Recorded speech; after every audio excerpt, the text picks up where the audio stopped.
On October 6, 2020, Guy Verhofstadt, a rather famous member of European Parliament for the Liberal Party, wrote the following concerning the state of law in countries like Hungary, but also Poland and others. After the European Court of Justice ruling, it's time for the Council to act.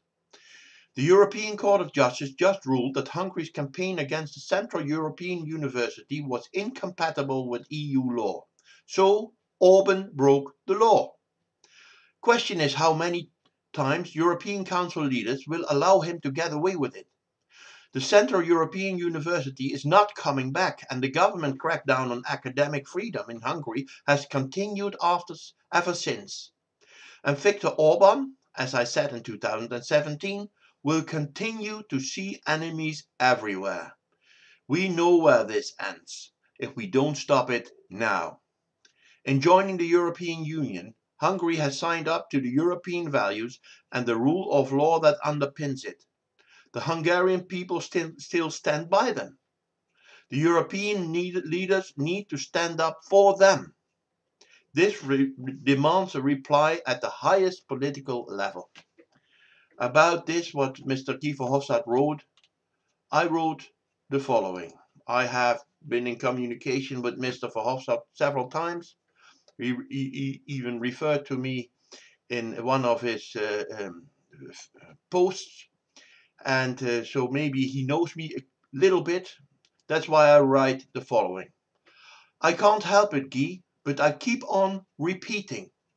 A law or treaty is not worth more than the power which stands behind it and the willingness to use that power to enforce them. Both are not really there in the EU. We again saw this very clearly during the negotiations about the Corona Rescue Fund for Italy and other countries. The situation about the rule of law was announced to be part of the rescue fund conditions. When it really came to the moment of decision making, the deal and the money were more important than the rule of law in Hungary and Poland. This issue was sacrificed by the leaders without blinking their eyes. They knew they won't score at home by doing something good for the state of law in Hungary or Poland. But they do score at home with more European money that they take home. Having said this, one can say that it are not only the politicians who are to blame. We have to be honest here. We have to blame many voters as well, who only regard their own personal interest and not the broader picture. If you really want to make Europe a good place, then you cannot only look at yourself. If we want to tackle issues like Poland and Hungary, we have to reorganize the EU. You have often said that yourself, Guy.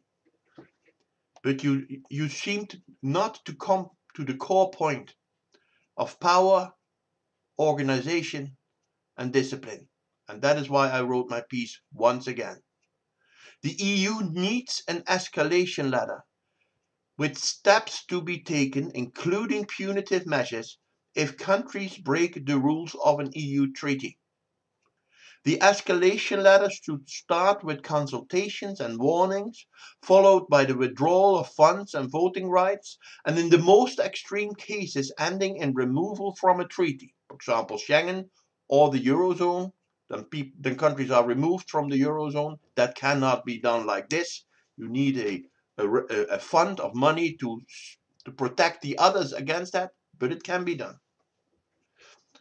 Or from the EU as a whole, if a country really breaks the fundamentals like democracy and human rights, or if it starts a war against a fellow European country. If there is an Article 50 within the Lisbon Treaty, triggered by Britain a few years ago, to leave the European Union, as to speak to protect yourself as a nation state against the collective, if you feel you have to do so, then it would be logical if there is another reverse article in which the collective, the EU, can protect itself against a European individual state. It must be possible for states to be expelled from the European Union, because that is what is necessary to keep the discipline in the end. It needs to happen. It is ugly, but you need it as an organization. A sports club which rules you don't obey, you can be removed from the sports club.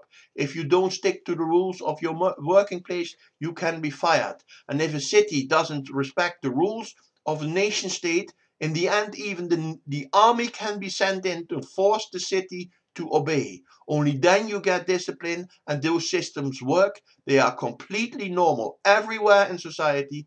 Only within the European Union that is not normal. And that is wrong, and that is the fundamental weakness of the EU.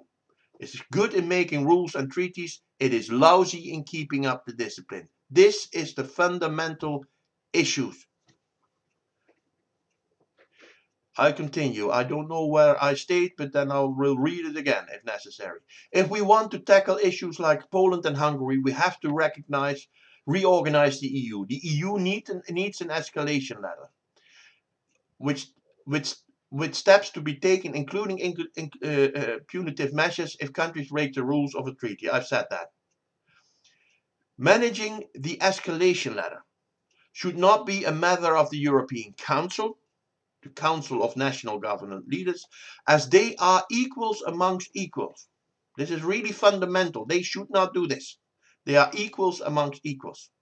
They are very unlikely to discipline each other, because then the other, remember, equals amongst equals, could later on strike back at them. And apart from that, they all like to break the rules from now and then. They are like a school class.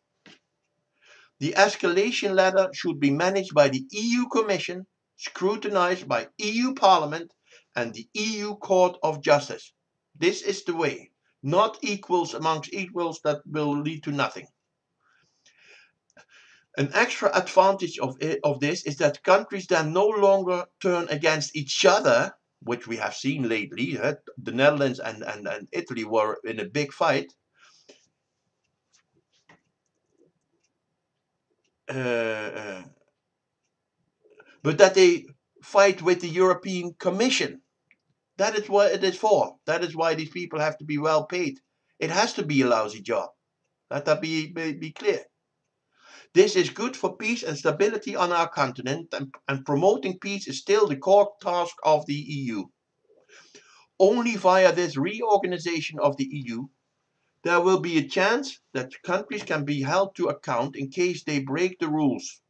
Without it, the EU will stay the chaos it is now. This weakens the EU and thereby undermines it. During the Euro crisis, countries broke the rules of the Maastricht Treaty. The EU lacked the power to stop this, so we ended up in a big and largely unnecessary Euro crisis. Of course, I know that there were more issues involved. The same can be said about the refugee crisis, in which the Dublin Treaty was not respected. If rules cannot be upheld by the EU will be seen as a failing organization by the European people, which is not part of the solution but part of the problem. Justified or not, because often it are the nation states to blame, let's be honest. And the people will turn their backs towards the EU. This is exactly what we have seen during the Euro and refugee crisis. Europe, the EU was seen as part of the problem, not part of the solution, and then you completely undermine the EU. This has to stop. So, it remains essential for its survival on the long run that the EU is reformed in order to enable it to keep the discipline around its laws and treaties. There is enough work to be done, Guy. This was what I had to say. I said this many times to many European politicians. They still don't seem to get it. It's a matter of structure. It's a matter of organization. It's a matter of discipline. Our rules and treaties are actually quite good. We are lousy in keeping the discipline around them. And that has to stop. We will never be strong as Europe. And we will have a lot of unnecessary crises if we do not change the system, if we do not